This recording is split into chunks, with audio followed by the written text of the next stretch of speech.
Dr. Kelly Coyne is a faculty member in English and American Studies at Georgetown University, and she is here today to discuss a series of recent features that have been in the New York Times and the Washington Post about off kilter domestic arrangements. So, we're going to cover married couples who live apart, stay at home dads, and married couples who sleep apart, which I think is becoming much more common. Hi, Kelly.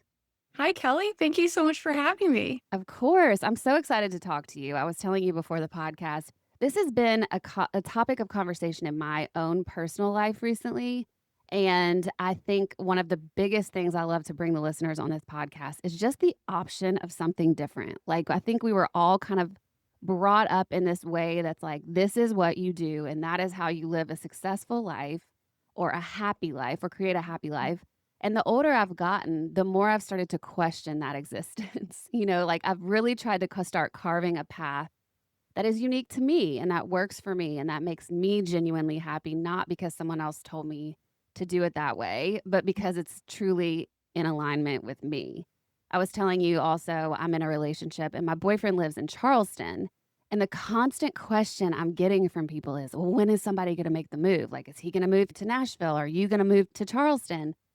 And it's so weird because sometimes I'll start to feel this pressure to make these decisions. And then I ask myself, is that because of me or is that because of him or is that because of the pressure from outside of our relationship?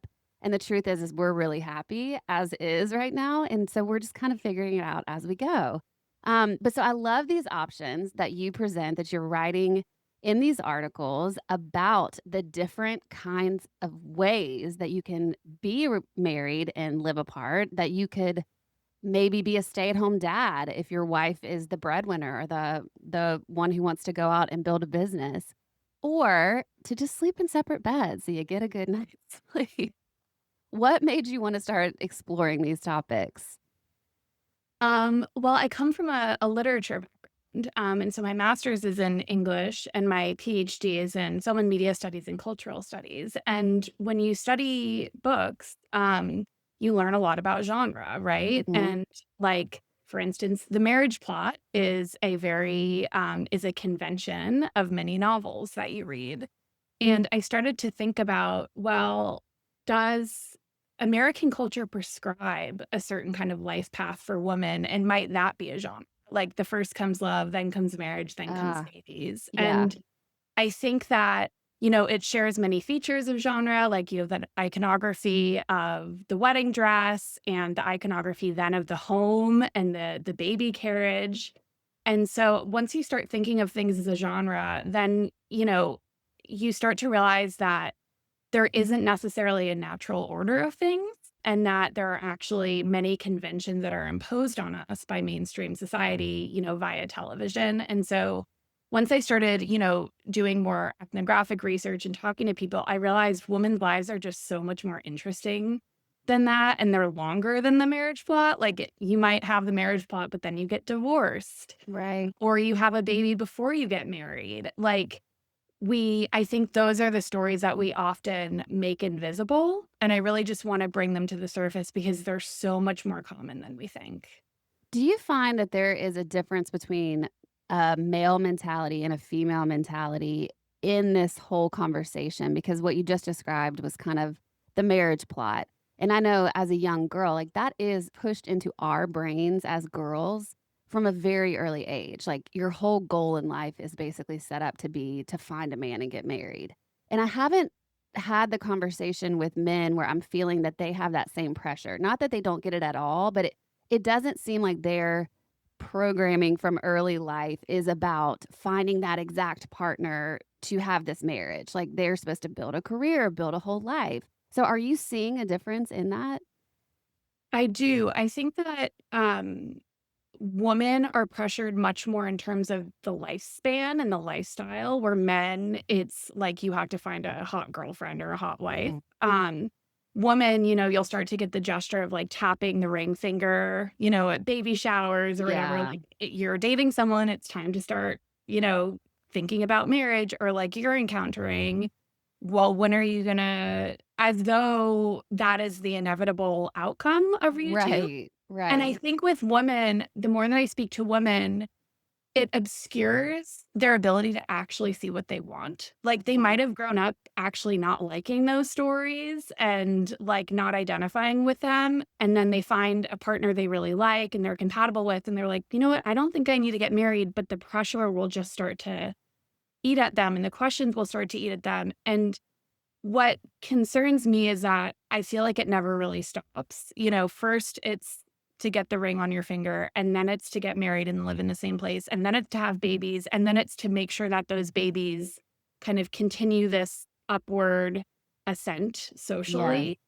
And if women were saying, I talk to a lot of older women, like in their 60s, and there have been studies that have found that women, after their partner dies, they actually often don't want to remarry, where men do, because women, after their partner dies, will say, you know what, I love romance. I want to have fun. I want to date. But that arrangement, that marital arrangement, really put me at a disadvantage. And I don't want to do that again.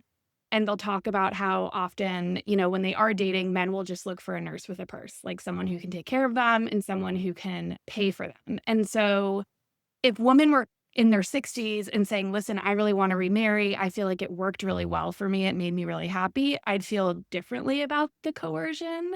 But they're saying, actually, I felt like I got the short end of the stick on this one. And that's what concerns me about the pressure.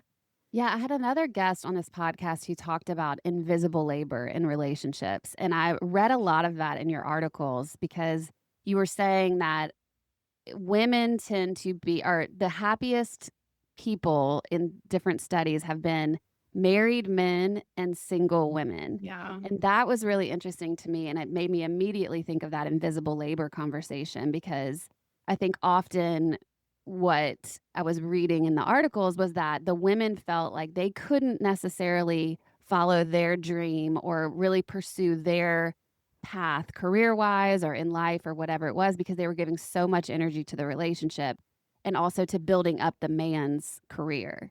And I'm Mhm. sure that can go in different dynamics, like in queer relationships and things like that. But I know that really resonated for me because there have been times in my life where I've thought, oh, my career is so much more successful when I'm not in a relationship. It's not necessarily true now, but it has been true in the past. And that was for that exact reason of the invisible labor I was giving to the relationship.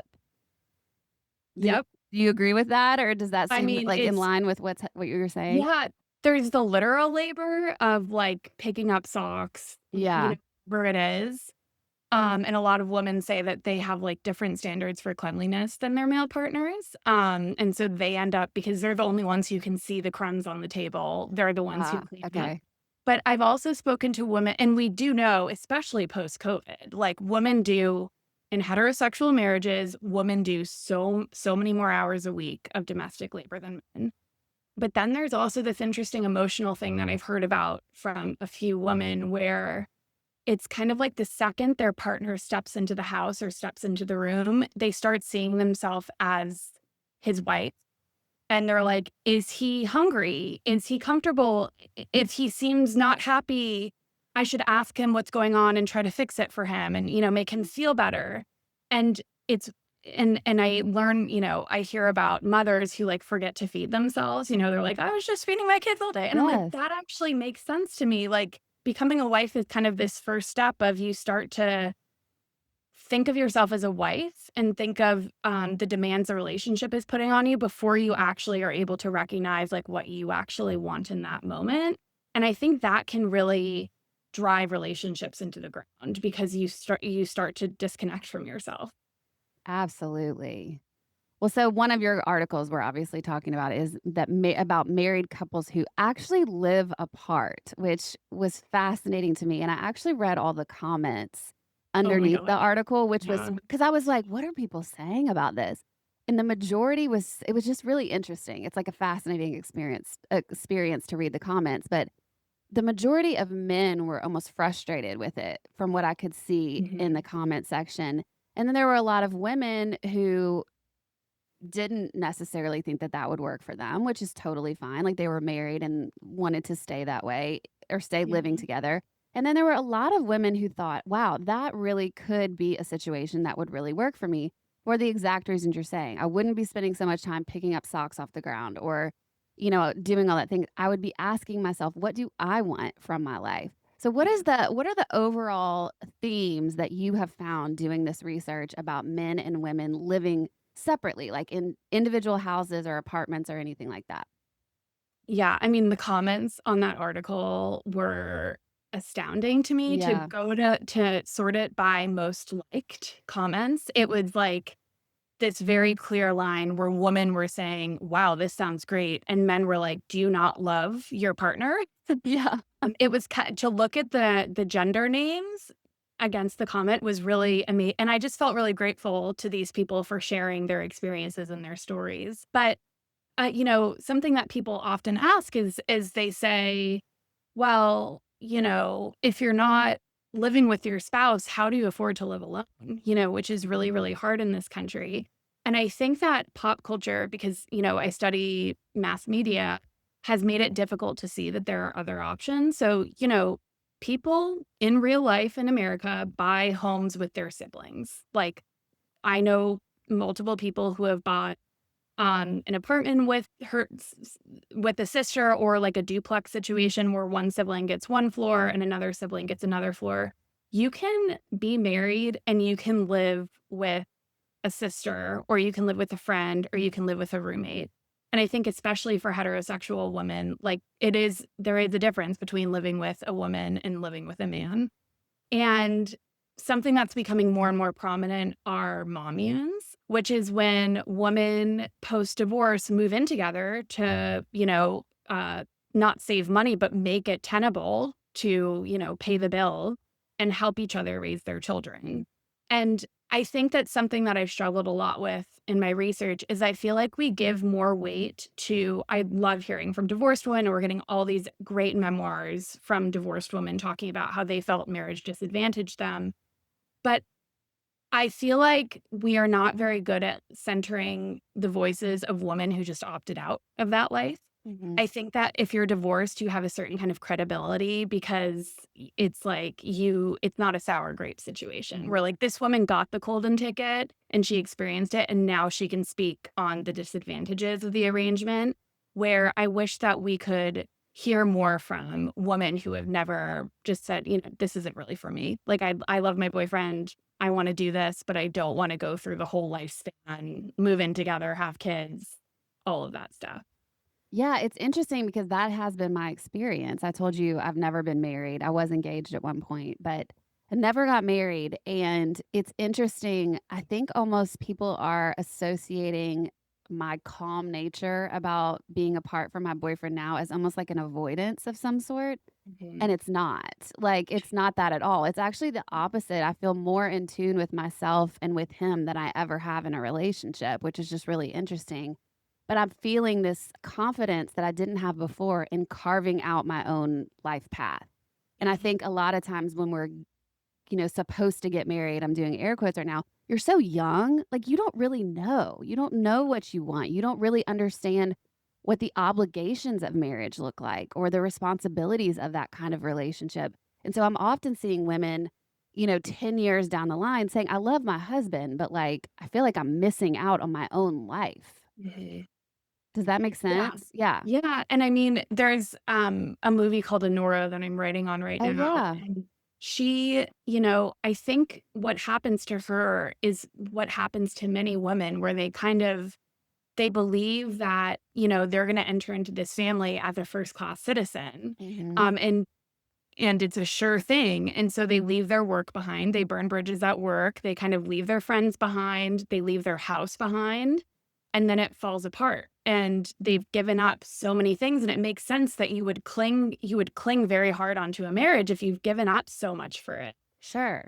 And so I think that, we're having a lot of these interesting cultural talks. I mean, that movie won 4 Oscars. Sean Baker won 4 Oscars for that movie. The last person to have won 4 Oscars or the last director was Walt Disney. Wow. And, that movie has been billed as a Cinderella story for our time. And I think it's a really interesting movie because it kind of answers the question, what happens after the fairy tale? Like so many of these movies and these books end with the wedding, but this, Sure. well, what does it look like after? And what does it look like on a daily basis to be a wife? Yeah, totally.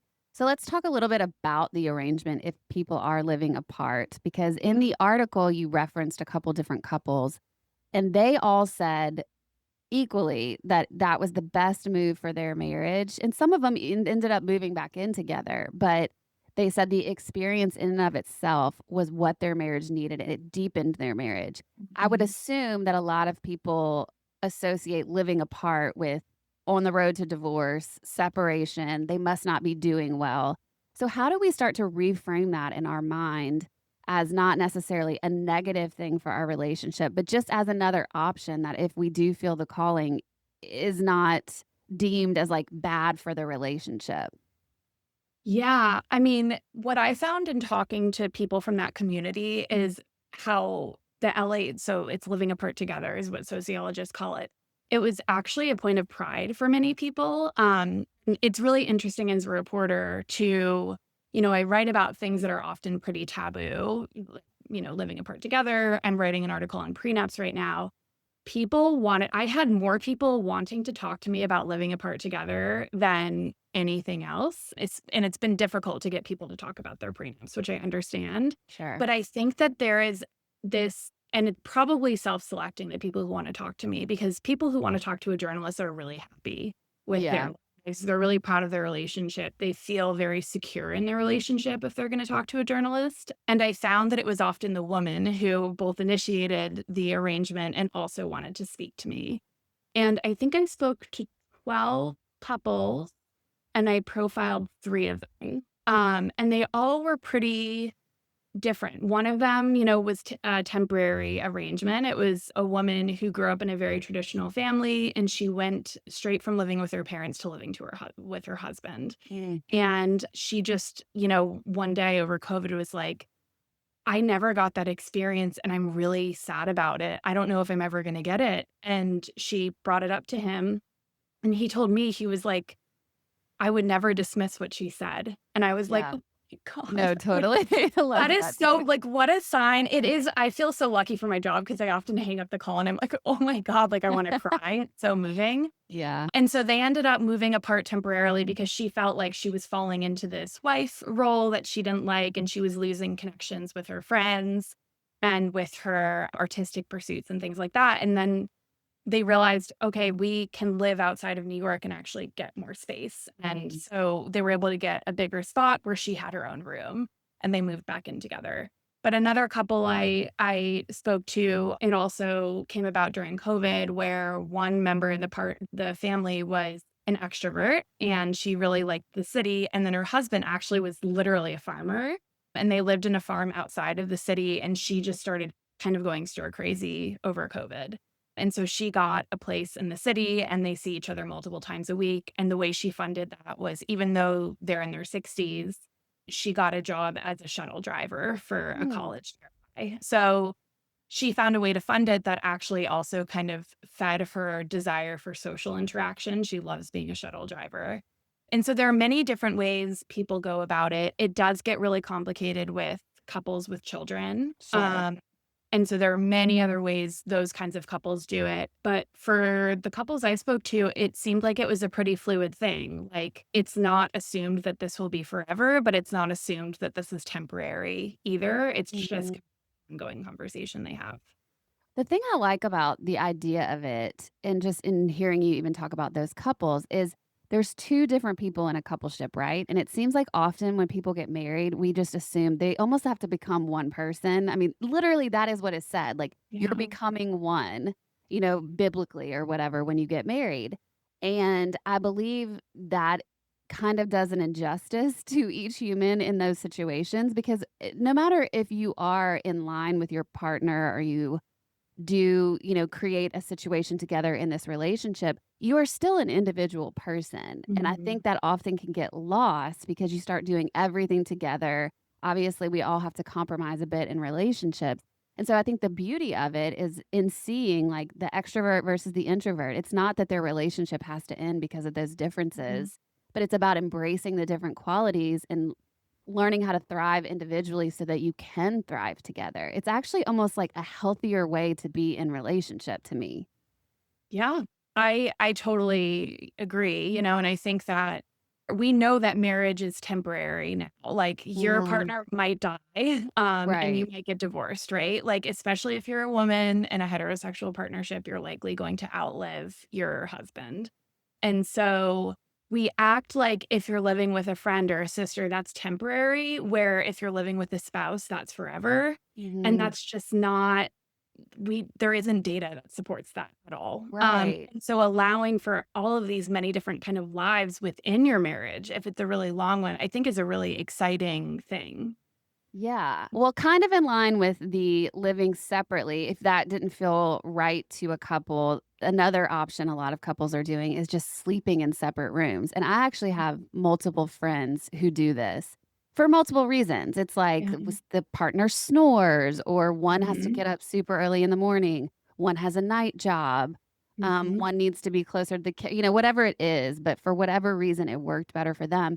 And they've openly discussed that they don't like to talk about it all the time because people judge it. And I Yeah. find that to be so interesting. It's like, why have we put why have we put a marriage and the way that it should look under this umbrella that seems so specific? And we Mhm. don't allow ourselves to kind of craft and create what actually works for us, i.e., sleep. Like, I'm a bad sleeper. So Yeah. sometimes I toss and turn, and that's not always fair to my partner. So what is the deal with this, like, sleeping in the separate bedrooms? What did you find in this kind of research? Well, I feel lucky that, I we have a lot of really great historians at work who, have shown me that this idea we have of the nuclear family on all of the details, right? Like the man going to work, the woman staying home, the couple sleeping in the same bed. This is really like a 1950s invention. Yeah. Back in the day, nuclear families were very different. They were deeply embedded in extended families and community in their community. So, pre-war, it wasn't this idea that you're this like self-sustaining unit. Mm. And one of those things is that couples have not always together in the same bed. So, back in the day, poorer families, there would often be two beds. And if you ask your grandparents about this, I'm sure listeners will hear stories like this. But in poorer families, the wife would often sleep with the girls in one bed, and then the dad would sleep with the boys. And then even if you look at like pop culture depictions of very wealthy families back in the day, many, many wealthy people had separate sleeping quarters. I was thinking And about, like, the king and queen in yeah, UK, yeah. yeah, like The They Crown. And, Yes. twin beds were quite common Mm. pre-1950s. So this idea really came about in the 50s, and I think it has something to do with, like, men coming back from war. We Yeah. need to make sure that, to help the economy, babies are created. Let's Right. create advertising, create this norm to get them in the same bed as though that will like lead to more sex, which Right. the girls I spoke to have a lot of sex. I think they do this because they are very confident in their sex lives. But the reasons people do it, as you said, really range, especially by age. So, you know, men, once they get older, often have very serious snoring problems. Mhm. Like there was one woman I spoke to, and she said our neighbors could hear her snoring. Yeah. Like it a neighborhood God, situation poor that we lady. needed to solve. Um, Even younger women, though, women are more likely to be woken up than men are. Okay. Uh, so that's another, men are able to sleep more deeply than women. So that's another reason why women aren't asking to have their own bedroom. But it is often, as in the case of living apart, I found that it was usually the woman asking for this. Mhm. Many couples think that they're the odd ones out. But then I brought it up with like, we had a neighborhood barbecue and there were some older women there. And it was like, I was speaking to four women in their 50s and 60s, and three out of the four were sleeping separately from Right. me. It's So just like we're not talking about it maybe, but it's happening. but it's happening, and the other thing that makes me sad, I think it speaks to the stigma, is I was, like, at IKEA a couple months ago, and I was looking at a pullout, Okay. and this couple came by, and they were, like, testing out the pullout, and they said, "Yeah, we sleep separately, but it's because of his job." Like, it's because Like, she had to And I justify it. yeah, I found that, like, you have to often justify it by work because if not, it sends the message that there's a problem in a relationship. I know a woman in her 40s who said that she sleeps separately from her husband, and her mother just thinks it's like the death knell of their marriage. Right. Interesting. Yeah. I'm just so fascinated by the fact that we do operate on these thought processes even, and we don't ever ask the question of the why. Like, where did Yeah. this come from? Yeah. Do I actually believe this? Like, is this true for me? Have I experienced something where I've seen a couple start sleeping in different bedrooms and they actually break up or it's bad for their marriage? You know, I would just be curious if anyone is asking those questions when they make those judgments. Yeah, and there's that line in Mean Girls where, like, Gretchen says about Regina's parents, like, they totally don't sleep in the same bed anymore. Like, there is a Oh, there stigma, is a stigma. you Yeah. know? It's just so free. It's just really wild to me because I find that when you actually start carving your own path, you feel more freedom, and everyone else is really what actually feels more uncomfortable with Mhm. it. It's just Yeah. very interesting. But this is why I think these kind of conversations are really important. The other one you've written about is stay-at-home dads, and I think there Mhm. is a massive stigma on that one of, you know, if the man is the stay-at-home, he must not be able to find a job or be successful, Mhm. and I feel sorry for men in this capacity because it's just really not true all the Yeah. time. Of course, that can be true, but a lot of times in relationships that I've seen, the dad is the more nurturing person, and, like, Mhm. this goes again to, like, our own unique wiring and how we all really need to be in tune with our own path and what we, you know, our wiring is so we can build the life that we want. When I was reading the articles, that was kind of what a lot of the stay-at-home dads said was, you know, the ones that did it back in the day really felt shame about it and would keep it pretty secret. Then has become more of a common conversation. So can you tell the listeners a little bit about what you found with the dads? Yeah, I think the stigma is lessening like it used to be. I think of that movie, Mr. Mom, even that Mm, title, Mr. Mom, as though like he is, you can't be a man who is taking care of your children. right. And many of the older men I spoke to said that they were often mistaken for not the father. Like they were like, "Oh, are you the grandfather? Is that your grandchild?" Or like people were often confused when they saw, a man during the day, Yeah. in the grocery store with his child.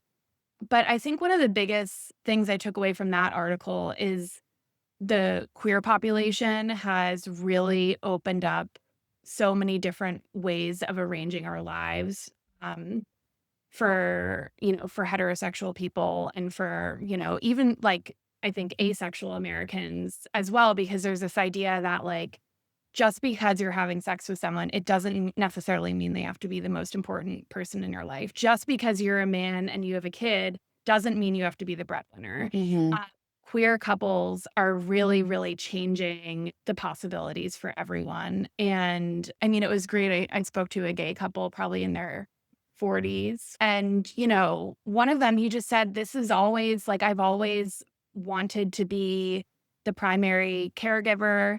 Like his husband proposed to him. And, he's like, I often embody more of the kind of female role in the relationship. But then I speak to heterosexual couples and they're doing these, mutual proposals. Mm. Like they're I think that queer couples are really kind of showing us different ways to make relationships more equal and more based in preferences rather than tradition. Mhm. What do you think if you had to say you mentioned the 1950s, and this is where my head is going with that, but if you had to define now what, like, the broader conversation about relationship and marriage and those kind of things that are happening in our culture at this moment, what do you think the overall sense is? It doesn't feel like it was the same as in the 1950s anymore, but what is it? I have been talking to a lot of experts, like both historians and psychologists, and the takeaways that I'm getting are we put a lot more pressure on our marriages. Like there is this idea that your spouse should be everything to you. And that it is actually, marriage used to be, it still is an economic thing, but it used to be like you would find someone in your community and you would marry them. Like they didn't have to be, I'm always thinking of like this, what is it? I'm looking for a man in finance, 6'5", trust fund, blue eyes. Oh, Like, yeah, yeah, yeah. like, and The Materialist, that movie, I think really goes to show like this ridiculous standard that people look for in their marriages. It used to be something where you found someone who was kind of suitable and you learned to love each other. Mm. And I think now there's a lot of pressure. And I think, especially because people are marrying later, they really want to make sure that they can hold up their end of the bargain, which is why I think we're seeing a crazy, crazy rise in prenups. And I think that is part of it. Like people are entering marriages much later in life with many more, sometimes they've bought a house or they've created a business or whatever. But I think women in particular are leading the way and really beginning to question kind of this social conditioning. And because of the visibility of the queer population, I think that women are being shown many, many more options. So it seems to be really an evolving thing. It's fascinating because when you first said, I would have thought it would have been the reverse to what you said, like that more pressure was put on it back in the day because more people got married, it feels like, Yeah. but that is very true. I think that what you're saying about what we request or require from a relationship, the standards are just higher. And I know for me in particular, I have not wanted to give energy to something that isn't serving my life on a bigger Yeah. scale. Because you don't need to. Like if you're making your Exactly. own money, if you have your Yeah. own friends. Yeah. That's totally what it is. And then how does that tie into like the stay-at-home dad piece? What's the conversation around that? And how do we wrap our minds around the variation in those kind of lifestyles? I think of how queer people, were treated in the 80s and 90s with such stigma. And Mhm. when people are talking to me about the stigma, I'm like, why are we so obsessed with other people's relationships, with what they're choosing to do with their lives? Like, what is so frightening about this? And so I get frustrated with the stay-at-home, the stigma around all these things, but especially the stay-at-home dad thing, because I think there is this, like, many of the men I spoke to found their job to actually be, like, masculine, like, fulfill Mhm. some sort of masculinity that they missed when they were going into an office. Like, they really enjoy doing the yard work. They talk about how they learned to be a plumber from YouTube, and they're like, "I just saved my family thousands and thousands of dollars." And I think we value certain kinds of labor when it comes from men. Um, but there are many, many different ways you can add value to a household. And I think Mhm. stay-at-home dads are really showing that to us, which is wonderful. And they're, also making way for their wives, if they're straight, to, fulfill the parts of themselves that they've also always known have been there and show their value in a way that might not be so traditional. Yeah, I mean, this is why I wanna have these kind of conversations on the podcast because when you said, "Why are we so scared?" This is what I thought. Because it's different and it makes us question if we're doing the right thing. Like, if someone else does something different and they look happy and Yeah. you've done something that you are just doing because you're programmed to do it or you think it's the only way, the questioning can make you really start to feel scared about what your decisions were, like, even the conversation of a different option can make a lot of people, I think, panic almost, and Yeah. it's the same with the queer community. I mean, I think that's always been the case, is the Yeah. queer community to me has always just challenged the norm in a way that, like, people go, "But if that's true, then what's everything" they start to question everything they've ever believed their whole life, Yeah. you know? Yeah. Like, what does that mean for my marriage if I've committed to Mhm, this person and I want kids and that's all I've wanted? What if, wait, this person might not even want that? And that's really, mhm. really scary. Yeah, or what if I'm hiding from myself that I'm not happy? But Yeah. I mean, and I think that's a lot of things. there is like a very basic Psych 101 experiment that looked at homophobia in relation to same sex attraction. And it found that the higher level your homophobia was, the more tendencies you had towards same sex attraction. They actually like measured Interesting. erection sizes with porn. They would show gay porn.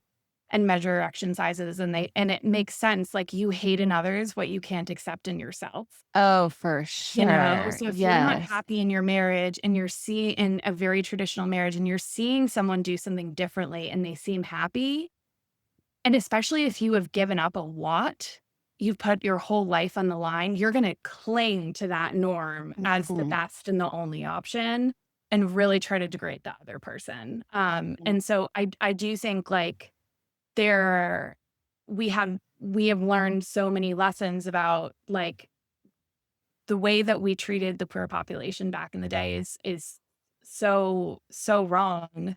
Why are we stigmatizing other kinds of relationships? Yes. Or even other choices within relationships. Yeah. Like what works for you in your marriage? Like you said, why is that of concern to anyone else but you? That's an Yeah. interesting question to ask. Yeah. Well, I loved the research. I love these articles. I'm going to put the links for all of these articles in the description of this podcast. But I read that you're writing a book as well. Yeah, I have to convert my dissertation into a book. My dissertation looked at depictions of off-kilter domestic arrangements in movies, TV shows, and novels from the '70s until today, alongside the actual experiences, lived experiences of people. And so the research from these articles came out of that dissertation. Amazing. Um, yeah, so it's great that I get to kind of publish it to a wider audience. Yeah, yeah. Yeah. Well, we'll be on the lookout for that. If people are interested in keeping up with stuff like that or they want to read more about your work, where would they find you? Go to my Instagram, which is, at Kelly_Coyne, so Kelly_COYNE. And there is a link there to, all of my writing. Amazing. It's like the Kelly show today with both of us Yeah, I here. love it. Thank you so much. This was fascinating. I love that you're putting this out in the world. I love that there's other options for people. It doesn't have to all look the same. You guys go keep up with Kelly. I'll put all of her information, like I said, in the description of this podcast. And again, Kelly, thank you so much for being here. Thank you for having me.